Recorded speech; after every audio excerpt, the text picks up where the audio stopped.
At 18, she became a wife, without ever being asked if she wished to be one. The carriage wheels echoed against the stone path as she was driven toward a future already sealed by ink, signatures, and debts she had not created. Outside, the estate gates rose, like a silent judgment, iron and unyielding, separating the girl she had been from the woman society now demanded her to become. Behind drawn curtains, servants whispered her name with pity, while neighbors whispered something worse, that she had been traded for gold to a man who would not live long enough to remember her face.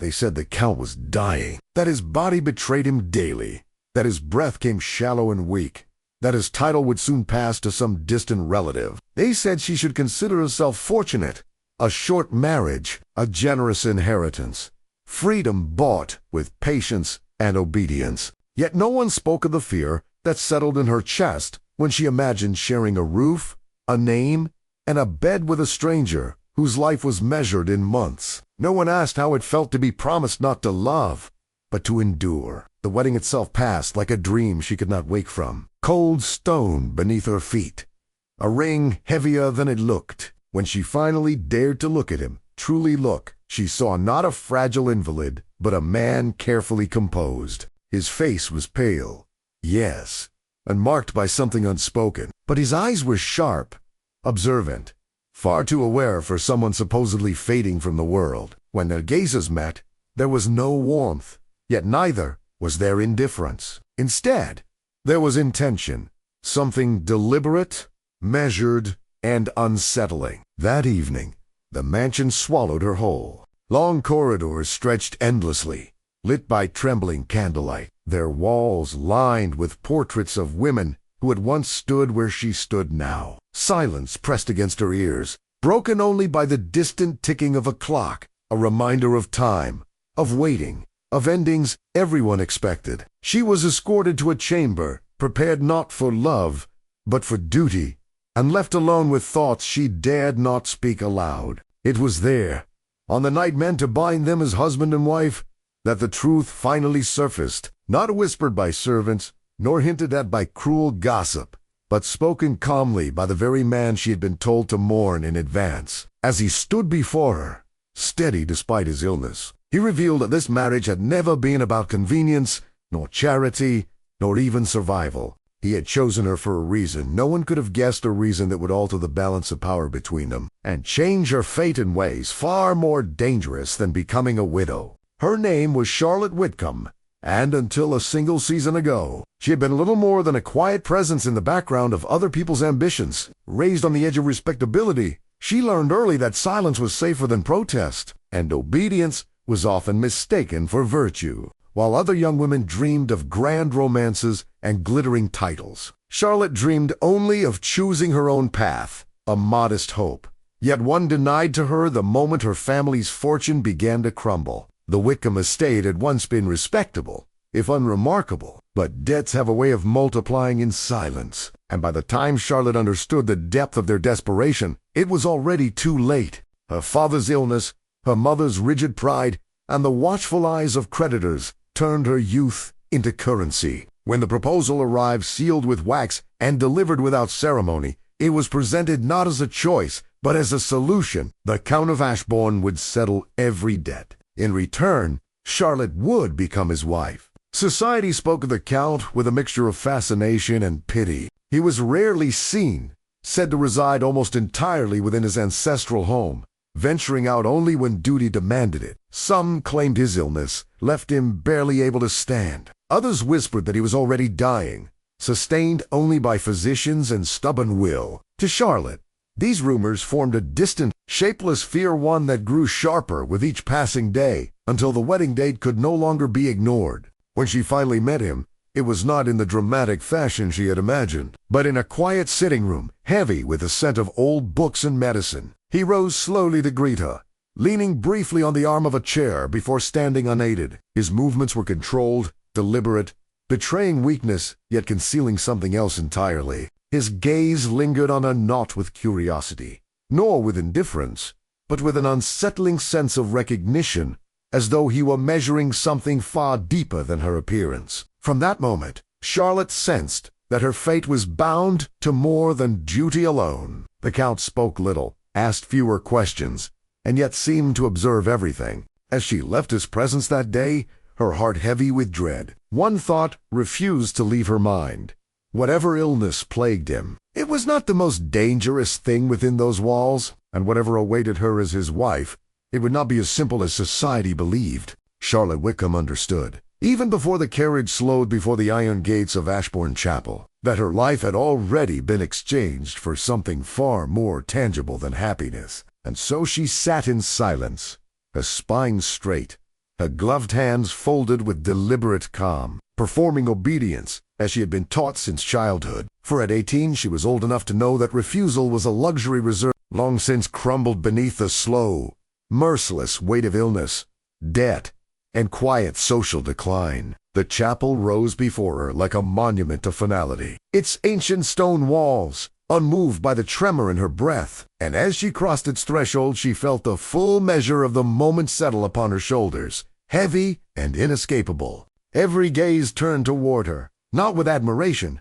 but with thinly veiled appraisal, as though she were both bride and remedy, a solution delivered at last to a problem others preferred not to name aloud. Whispers threaded the air, sharp yet restrained, speaking of sacrifice, of necessity, of how fortunate she was to be chosen at all. And Charlotte learned in that instant that pity could be far crueler than open disdain. The Count of Ashbourne waited at the altar, his tall frame supported subtly by a cane, his pallor unmistakable beneath the chapel's dim light. Yet his posture was precise, controlled, betraying none of the helpless fragility society had so eagerly assigned to him. And when his eyes met hers, there was no warmth to soften the encounter, but neither was there emptiness, only a steady, assessing awareness that unsettled her more deeply than fear itself. The vows were spoken with solemn clarity, each word echoing through the vaulted space as though etched into stone, and Charlotte answered without hesitation,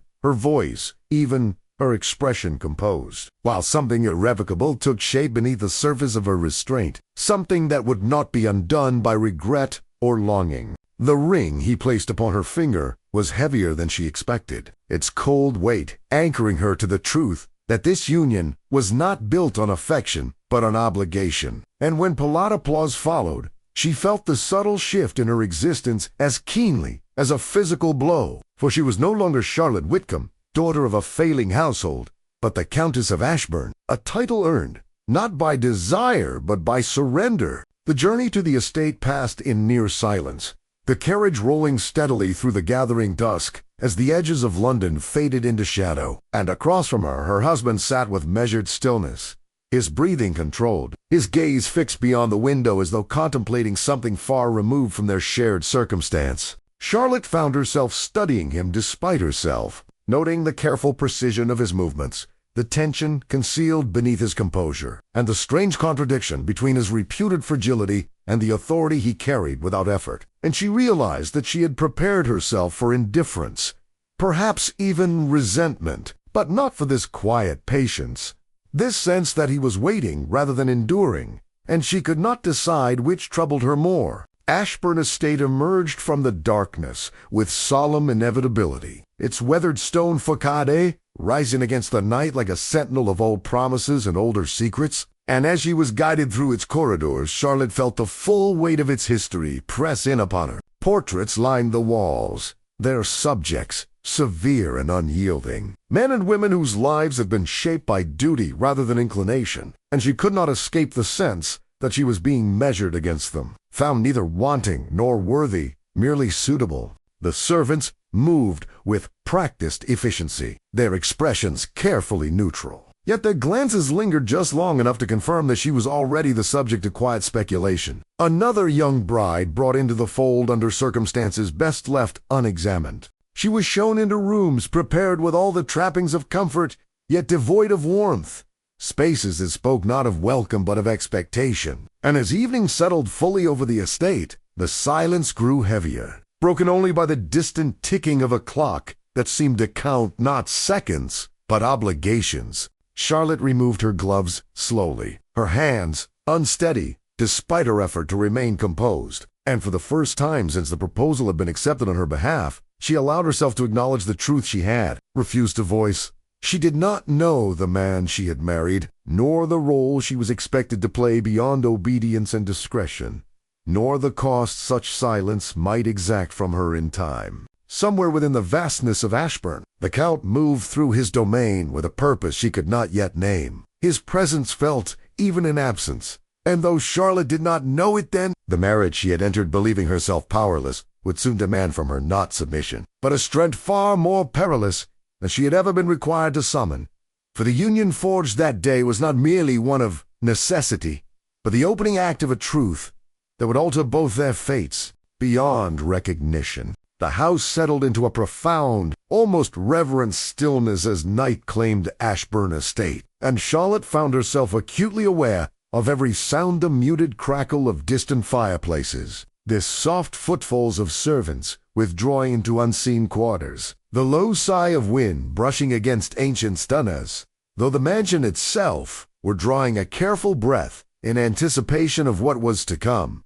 And when she was finally informed that the Count awaited her, her pulse quickened not with anticipation, but with a tightly coiled apprehension she had no name for. She followed the maid through dimly lit corridors to a chamber far grander than any she had known, its high ceiling lost in shadow, its heavy draperies drawn as though to guard secrets rather than warmth. And there she was, left alone, the door closing with a deliberate finality that echoed too loudly in her thoughts. Charlotte stood for a moment without moving, her reflection faintly visible in the tall mirror near the hearth. A young woman adorned as a countess, yet feeling no closer to authority than she had been that morning. And as she removed the pins from her hair with careful, trembling fingers, she wondered whether fear or resolve would claim her first. Time stretched unnaturally, each second pressing upon her nerves, until the door finally opened and her husband entered with quiet assurance, his presence altering the very atmosphere of the room.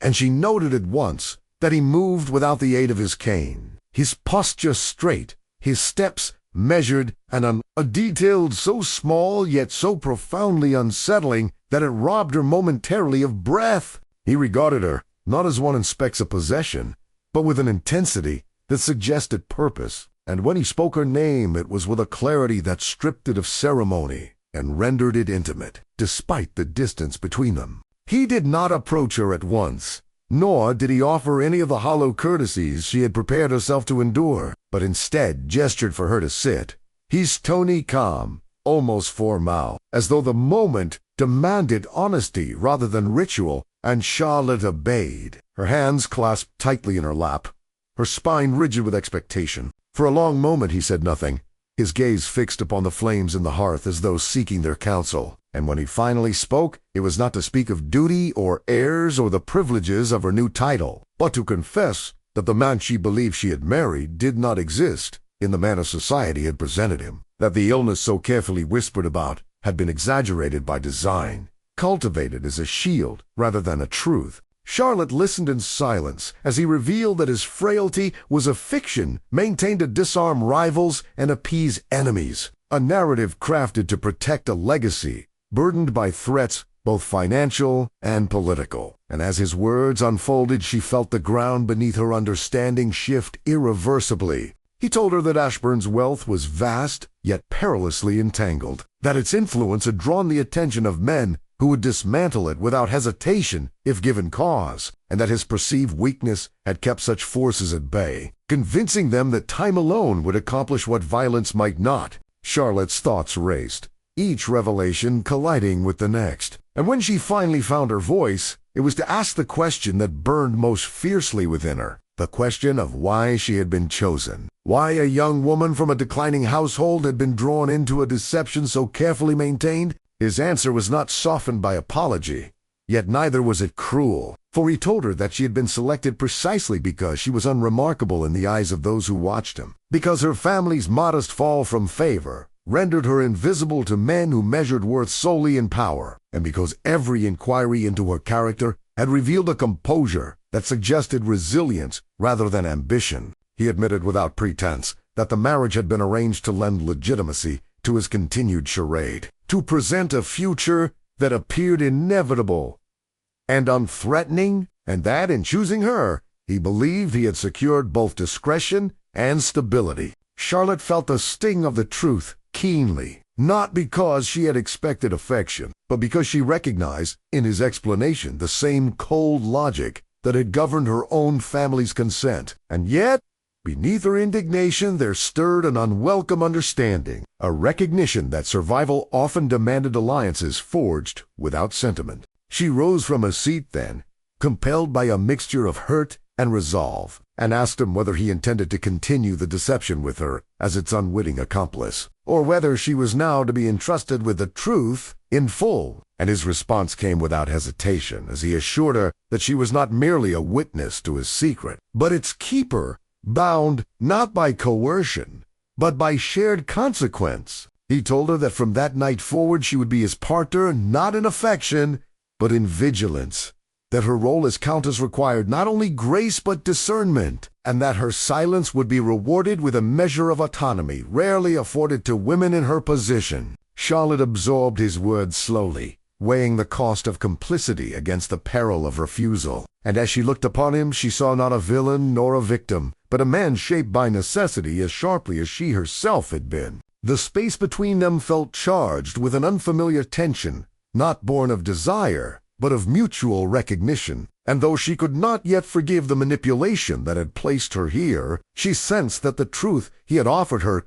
carried a strange, dangerous respect. When at last he withdrew, leaving her alone once more in the vastness of the chamber, Charlotte sat in silence, her thoughts spiraling through the implications of what she had learned, and she understood that the marriage she had believed herself trapped within had already transformed into something far more complex than sacrifice alone. Sleep came fitfully, haunted by questions she could not yet voice, and as dawn approached, Ashbourne Estate stood unchanged in stone and shadow, while within its walls a young countess lay awake, newly aware that the quiet life she had resigned herself to would demand not submission, but courage.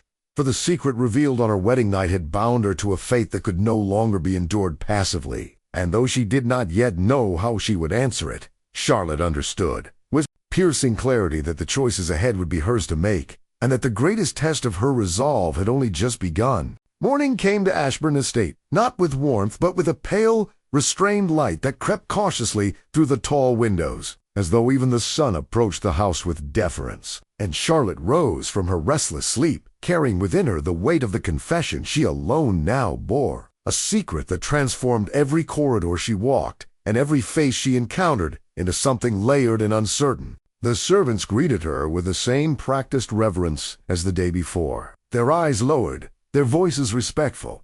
Yet Charlotte could no longer regard them with the same innocence, for she now understood that this household functioned not merely on tradition, but on carefully maintained illusion, and that she herself had become one of its pillars. Breakfast was served in a long, austere chamber where the Count appeared once more in his familiar guise of fragility, leaning upon his cane, his movements deliberate and restrained, and Charlotte watched with new awareness the precision with which he inhabited the role, the subtle pauses, the measured breaths, the faint tightening of his jaw that suggested effort where none was required. And she realized with a mixture of awe and unease that deception, when perfected, could be indistinguishable from truth. He spoke little during the meal, allowing the presence of servants to dictate the boundaries of conversation. But when his gaze met hers across the polished table there passed between them an unspoken acknowledgment, a silent reaffirmation of the pact forged the night before,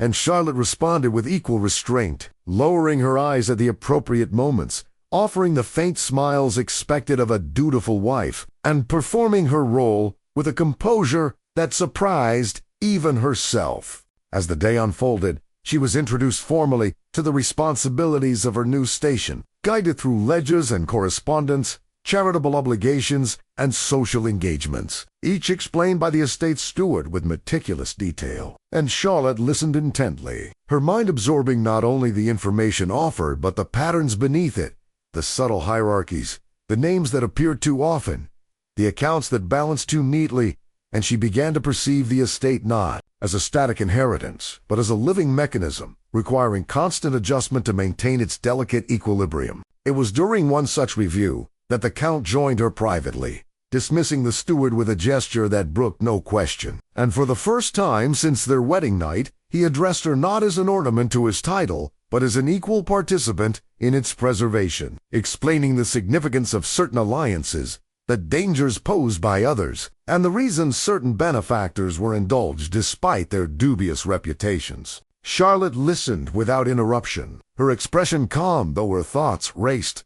And when she asked a question, it was precise, revealing an acuity that drew from him a look of genuine surprise, followed swiftly by something that resembled approval. He told her then that her education would continue, not through indulgence, but through exposure, that she would accompany him in matters both public and discreet, that she would learn when to speak and, more importantly, when silence carried greater power, and Charlotte accepted this decree not with the resignation expected of her sex, but with a quiet determination born of necessity rather than ambition. In the days that followed, she observed him closely, noting how his demeanor shifted imperceptibly, depending on his audience, how his supposed weakness softened the suspicion of rivals while encouraging the arrogance of those who underestimated him. And she began to understand the strategic brilliance of a man who had chosen invisibility over dominance, patience over force. Yet even as her respect for his intellect grew, so too did her awareness of the cost of such a life. For beneath the controlled exterior she glimpsed moments of weariness, not feigned, moments when the burden of constant vigilance pressed heavily upon him, and she wondered how long one could live divided between truth and performance without losing hold of both. Society soon made its demands upon her, and Charlotte found herself presiding over teas and charitable visits, her presence scrutinized by women whose curiosity was sharpened by pity and whose smiles concealed calculation, and she navigated these encounters with a grace that belied her youth, offering neither intimacy nor offense, allowing rumors to circulate unchecked while revealing nothing of substance. She sensed, however, that not all observers were content with surface impressions, and when certain inquiries probed too deeply, when compliments carried an edge too keen to be harmless, she recalled the lessons imparted to her and responded with artful deflection, her words measured, her expressions serene, and with each successful exchange, her confidence grew, not in her position, but in her capacity to endure it. One afternoon, as rain lashed against the windows and the estate retreated into a cocoon of muted sound, Charlotte was summoned unexpectedly to the Count's study, a room she had not yet entered, and as she crossed its threshold she felt acutely the significance of the invitation, for within its walls lay the true heart of Ashbourne, maps and documents arranged with deliberate care, correspondence sealed and unsealed, secrets recorded and safeguarded. The Count stood by the desk, his cane set aside, his posture relaxed in a manner she now recognized as unguarded, and he informed her without ceremony that an inquiry had been made regarding his health, subtle yet persistent, originating from a distant relative whose interest was less familial than acquisitive. He asked her then, plainly, whether she believed she could withstand scrutiny should it intensify, whether she could maintain the composure required to protect not only his deception but her own autonomy, and Charlotte answered him with a steadiness that surprised them both, declaring that she had already endured worse judgments with far fewer defenses, and that she would not falter now. Something shifted between them in that moment, a recalibration of regard, and though neither named it, Charlotte sensed that she had crossed an invisible threshold, no longer merely the chosen instrument of his strategy, but a conscious participant in its execution. That evening, as they walked together through the gallery, overlooking the estate grounds, the Count spoke of his past with an openness he had not previously allowed, recounting the circumstances that had necessitated his ruse. The betrayals narrowly survived, the alliances dissolved before they could become threats, and Charlotte listened not as a confidant born of affection, but as a partner forged in mutual dependence. She did not offer comfort, nor did he seek it, yet in the shared cadence of their steps and a measured exchange of truths there emerged a fragile trust, tentative and unspoken, but no less real for its restraint. When at last they parted for the night, Charlotte returned to her chamber with a mind both burdened and sharpened, aware that the education she was receiving was not one sanctioned by society, but one dictated by survival. And as she lay awake once more, she reflected that the fear which had once defined her circumstances had begun to give way to something more formidable, a resolve shaped by knowledge and agency. And though the path before her remained uncertain, she understood now that she was no longer merely enduring her fate, but actively shaping it, and that in doing so, she had begun to transform not only her role within Ashburn Estate, but her understanding of herself. For the young woman who had entered the chapel weeks before had been molded by obligation, while the Countess, who now closed her eyes beneath Ashburn's ancient roof, was being forged by choice. And that distinction, Wands realized, could never again be surrendered. As autumn deepened around Ashburn Estate and the trees shed their leaves with quiet inevitability, Charlotte became increasingly aware that knowledge, once acquired, demanded action, and the resolve she had cultivated through observation and restraint was soon tested by forces that no longer lingered politely at the edges of her awareness, but pressed inward with deliberate intent. Invitations arrived bearing seals she had learned to recognize as significant, requests framed as courtesies yet sharpened by expectation, and she sensed that the curiosity surrounding her husband's condition had begun to evolve into scrutiny, subtle at first, then persistent, as though the world beyond Ashburn had grown impatient with waiting for nature to complete a task it had been assured would occur. The Count, ever attentive to shifts in the unseen currents of influence, confided that certain investments had drawn renewed interest, that distant relations, once content with silence, had begun to inquire after succession, and that whispers previously dismissed as idle gossip had taken on a more calculated tone. And Charlotte listened with a calm-born nod of detachment but of preparation, understanding that the illusion they maintained now required reinforcement not merely through performance, but through strategy. Her role expanded accordingly, no longer confined to social appearances and measured conversation, but extending into correspondence, crafted with deliberate ambiguity, responses designed to invite neither confidence nor suspicion. And Charlotte discovered that words, when chosen carefully, could obscure as effectively as silence, that uncertainty, when cultivated, could disarm those who sought advantage. It was during a dinner hosted for a select gathering of neighboring estates that the first true challenge emerged, when a guest of particular influence, a man whose fortune was matched only by his audacity, directed his attention toward Charlotte with an intensity that left little doubt as to his intentions, his questions probing beneath polite interest, his gaze lingering with a calculation she recognized instinctively as predatory. She responded with composure, her answers graceful yet unyielding, offering nothing that could be seized upon. And as the evening progressed, she noted with quiet satisfaction the subtle shift in his demeanor. The frustration that crept into his expression as each attempt to unsettle her was met with poise rather than submission. The Count observed this exchange from across the table, his expression carefully neutral. Yet when later they spoke in private, he acknowledged without embellishment that her conduct had thwarted an inquiry intended to assess her vulnerability. And in that acknowledgment Charlotte perceived not only approval, but relief. For the burden he had carried alone now rested upon shared shoulders. Yet the accumulation of such moments carried its own toll, and Charlotte began to feel the strain of constant vigilance, the exhaustion that followed each carefully measured interaction. Each decision weighed not for personal consequence alone, but for its potential impact upon the fragile equilibrium they defended. There were nights when she lay awake, questioning the morality of their deception, when the weight of complicity pressed upon her conscience, and she wondered whether the preservation of Ashbourne justified the sustained manipulation of those who believed themselves merely patient observers of an inevitable decline. It was during one such night, as rain lashed against the windows with uncharacteristic fury, that she sought out the Count in his study, compelled by a need for clarity that could no longer be postponed. And when she spoke, it was not as a subordinate seeking reassurance, but as a partner demanding honesty.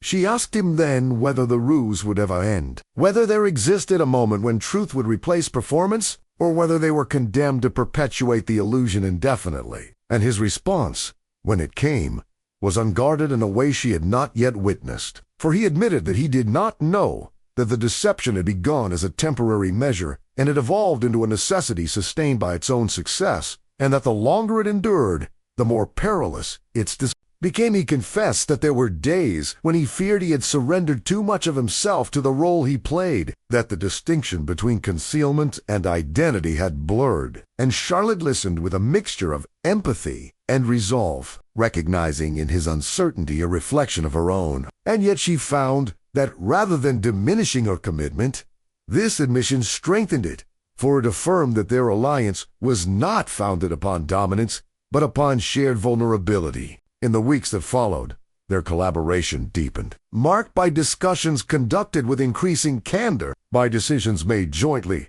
rather than unilaterally. And Charlotte discovered that her perspective, shaped by a life lived on the margins of privilege, offered insights that had previously eluded him, particularly in matters of human motivation, where pride and desperation often proved more influential than wealth or lineage. She advised caution where he had once relied on indifference, suggested engagement where he had favored withdrawal, and though not every counsel was heeded, each was considered. And this evolution in their dynamic fostered a quiet respect that neither name yet both acknowledged. Yet the world beyond Ashburn did not remain idle, and as winter approached, a formal inquiry was announced under the guise of concern for the Count's health, its implications unmistakable. For such scrutiny threatened to expose inconsistencies that even the most careful performance could not indefinitely conceal. Charlotte felt the weight of this development keenly, aware that the margin for error had narrowed, and as preparations were made to receive the appointed observers, she steeled herself for a confrontation that would demand not merely composure, but courage,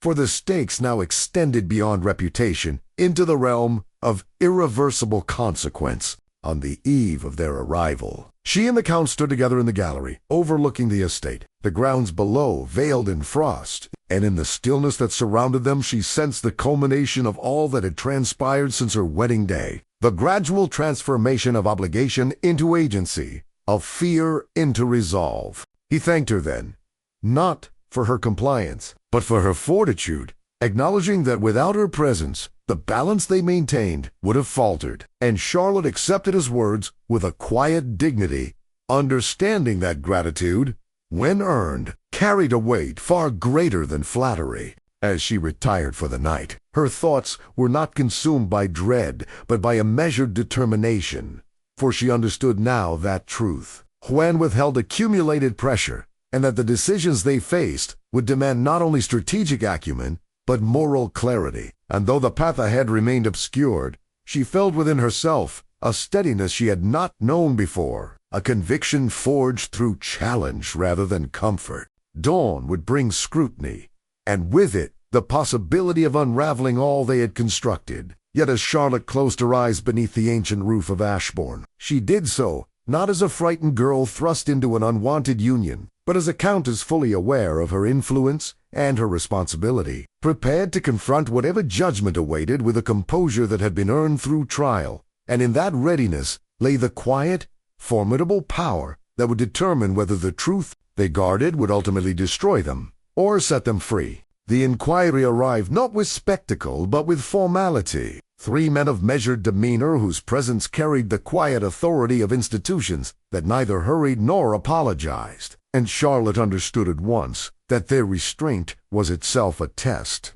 For those who wielded true power rarely announced it loudly. Ashbourne Estate received them with practiced dignity, every corridor prepared, every servant instructed, every detail aligned with the narrative so carefully sustained, and yet beneath the polished surface there pulsed an undercurrent of tension that Charlotte felt acutely as she moved through the day at her husband's side, her expression serene while her thoughts measured every word spoken in her presence. The Count performed his role with the precision of a man long accustomed to scrutiny, his apparent fragility heightened just enough to invite concern without arousing suspicion, and Charlotte complimented this portrayal instinctively, offering attentive restraint rather than overt solicitude, for she had learned that excess invited doubt as surely as indifference. The inquiries were thorough, extending from financial ledgers to medical attestations, from succession arrangements to charitable obligations. And at each juncture, Charlotte observed the subtle interplay of truth and omission, the careful placement of facts that revealed nothing beyond what was required, and she realized with a clarity that startled her that deception, when shared, demanded not duplicity, but discipline. There came a moment, however, when one of the men directed his attention solely toward her, his questions probing not the estate, but her experience within it, her impressions of her husband's health, her observations of his habits, and Charlotte sensed that this was the fulcrum upon which the entire inquiry balanced, for her testimony, offered freely or carelessly, could unravel what years of calculation had preserved. She answered with honesty shaped by wisdom, neither embellishing nor diminishing, speaking of a man constrained by limitations yet resolute in responsibility. And in doing so, she allowed the truth to exist within the fiction, a balance so precise that it left no foothold for doubt. When the men finally departed, their expressions inscrutable. Ashbourne exhaled collectively, and Charlotte felt the release of tension, not as triumph, but as reprieve, aware that survival had been secured not by evasion, but by restraint. In the days that followed, confirmation arrived that the inquiry had concluded without consequence, that the Count's affairs would remain undisturbed. And with this assurance came an unexpected stillness, a pause in which the relentless vigilance that had governed their lives receded just enough to reveal what lay beneath. It was then, in the quiet aftermath of sustained tension, that Charlotte and her husband confronted the unspoken truth of what they had become to one another. For the alliance forged in necessity had evolved into something neither had anticipated, a partnership grounded not in affection born of romance, but in respect earned through He acknowledged to her then that the ruse had reached its natural limit, that its continued maintenance would require increasingly elaborate falsehoods, and that he was prepared, at last, to relinquish the role that had protected him while constraining him, and Charlotte listened with a steady composure that masked the significance of his words, understanding that such a transition would alter not only his identity, but hers as well. They spoke candidly of the risks, of the consequences that might follow, should truth be allowed to emerge gradually rather than be concealed indefinitely. And Charlotte offered her counsel not as a strategist alone, but as a woman who had come to value agency over safety, advising that authenticity, when introduced deliberately, could disarm more effectively than deception sustained through fear. In the weeks that followed, subtle changes were introduced. The Count's supposed decline, stabilizing rather than worsening. His presence extending beyond the estate with increasing regularity. And Charlotte stood beside him as these shifts unfolded, her role evolving once more from guardian of illusion to steward of transition. Society responded as expected, with surprise tempered by relief, with speculation softened by familiarity, and as the narrative adjusted, Charlotte observed with quiet satisfaction that those who had waited eagerly for Ashbourne's demise now found themselves disarmed by its resilience. It was during a spring morning, as light flooded the gallery where they had so often walked in measured silence, that Charlotte recognized the final transformation had occurred not in public perception, but within herself. For she no longer viewed her marriage as a sacrifice endured, nor a strategy executed, but as a union defined by mutual regard and shared choice. The Count, no longer wholly concealed, nor entirely exposed, regarded her with an openness that required no performance. And in that unguarded moment, Charlotte understood that love, when it arrived, did not always announce itself through passion or poetry, but through trust, sustained over time, through the decision to remain when departure would be easier. Ashbourne Estate continued as it always had, its walls unchanged, its history unbroken. Yet within its enduring stone there lived a truth reshaped by courage rather than fear. And Charlotte, once a girl, compelled by obligation, now stood as a woman who had chosen her place deliberately. The future remained uncertain, as all futures do, but it was no longer imposed upon her by circumstance alone. And as she looked ahead, she did so with a quiet assurance that whatever trials awaited, she would meet them not as a figure molded by expectation, but as an author of her own endurance. And in that authorship lay the greatest legacy she could claim, one forged not in title or wealth, but in the unwavering resolve to live truthfully, even when truth demanded patience, courage, and the willingness to stand fully seen.